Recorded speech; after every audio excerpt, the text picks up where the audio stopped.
Louisiana Beer Reviews Amber Ale. Yeah, that's the name of the beer, Amber Ale. I don't know how many video reviews are for this product because it's hard to look it up. You type in Amber Ale, you get thousands of results. It's showing fall, I guess, on the label, like orange, yellow, tan, and brown. Sort of like fall themes. 5% alcohol. This is part of the Aldi 2022 Advent Calendar 24 can variety pack. I paid $49.95 for it. I thought I got a good deal, and then I saw somebody doing a video review for this pack this morning, and he got it for $25, half price. That didn't sit well with me. Best Buy, July 8th, 2023, so that means it was probably canned on July 8th, 2022 at 11:25 a.m. I guess it took a while to put these all together. It's got a shrink wrap label. It's made by State of Brewing in Waunakee, Wisconsin. So the whole variety pack was made by the same brewer. My friend David and I did a dual review of the barrel-aged stout from the same brewer. And my score went up. I'm going to tell you, my score went up on that. I was at a B when I first reviewed it. Oh, look at that. Thick egg, this is a nighttime review, it's getting dark here. Thick eggshell head in a clear, amber? Yeah, it is amber. I was going to say blonde. Amber ale.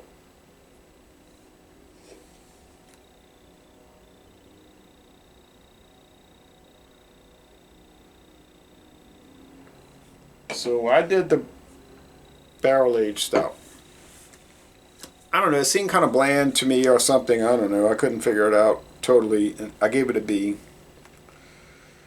And then I did Stout Sunday, and I was saying in Stout Sunday, I said, you know, this score is probably going to go up every time I drink it. It just seemed like the kind of product that has a lot of potential.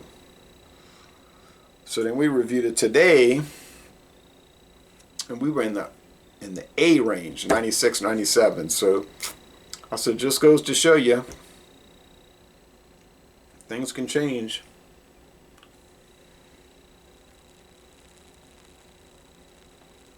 But the barrel aged stout was also from State of Brewing or Campanology Brewing. If it's sold at Trader Joe's, it's called Campanology Brewing, and if it's sold at Aldi, it's called State of Brewing. But the company is really Octopi Brewing, and they do a lot of contract brews. You say that's deceptive. Well, breweries and distilleries and wineries are allowed to use what the United States Tax and Trade Bureau calls assumed names.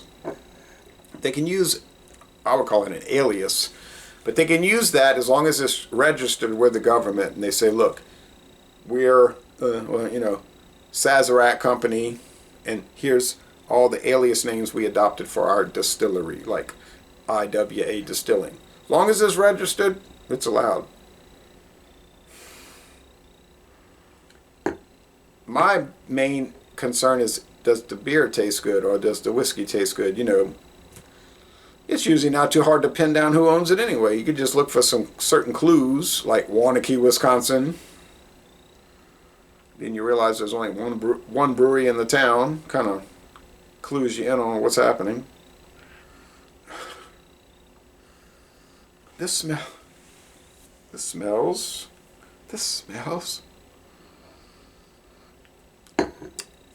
like very yeasty bread crust. Bread crust, my friend David ridicules me. You always saying bread, bread. I said, well, beer is made out of grain, bread is made out of grain, crackers are made out of grain. Just has that smell to me. Taste.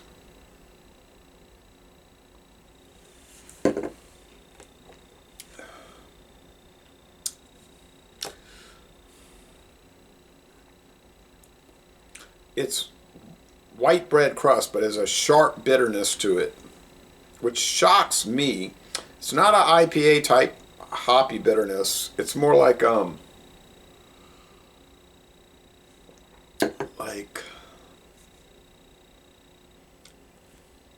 like grain husks or tannins, like tea leaves. It's hard to say.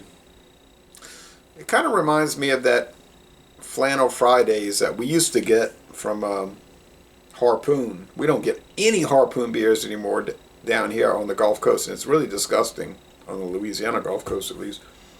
I used to enjoy their beers. But this kind of reminds me of a fall type beer. I don't think that's what it's targeted to be. It's just an amber ale, but think about lots of beers you get week to week, month to month, maybe. Craft beers. Do you get a lot of amber ales? I don't think we get a lot of amber ales. I don't see too many.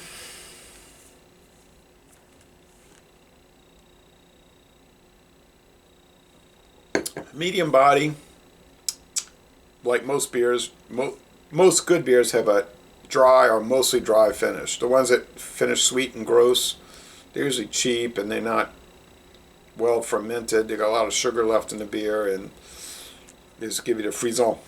But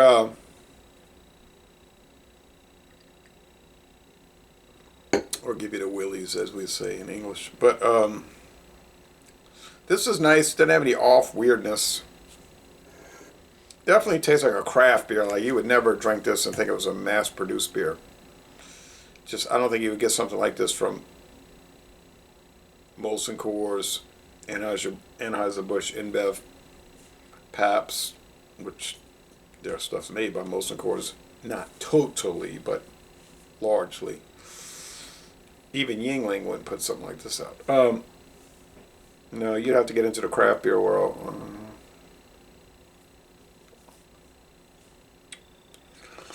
I like it because it has like some dirty aspects, like it's a dirty ale. Ales are kind of dirty anyway relative to lagers. Like a rough cut.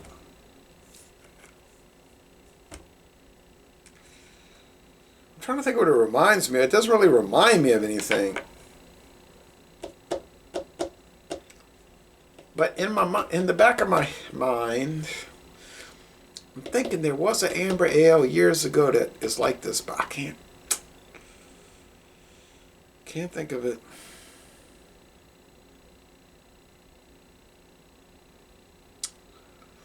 I had too many thousands of beers in the last 26 years, but it's reminiscent of something. Probably not anything that's too common or even still made. Would I recommend this? I would recommend it. I'm going to give it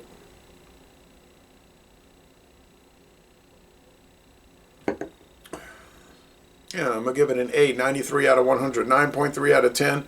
A solid A. Most excellent beer. I'd highly recommend it. The only thing is, you got to get the whole variety pack. You can pay $49.95 here, or go this, whoever was up there, they live in Illinois, I think, for $25. Well, I think I'd have bought 2 packs.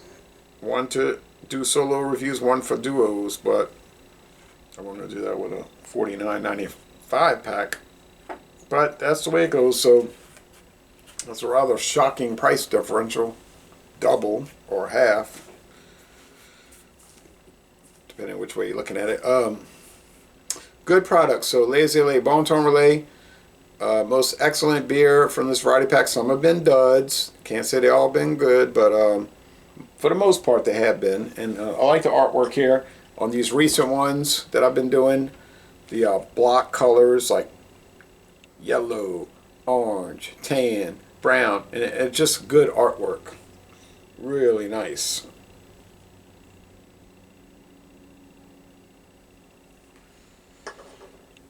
And I'm going to end this review by saying y'all go to Wanakee, Wisconsin and tour the Octopi, or State of Brewing, brewery.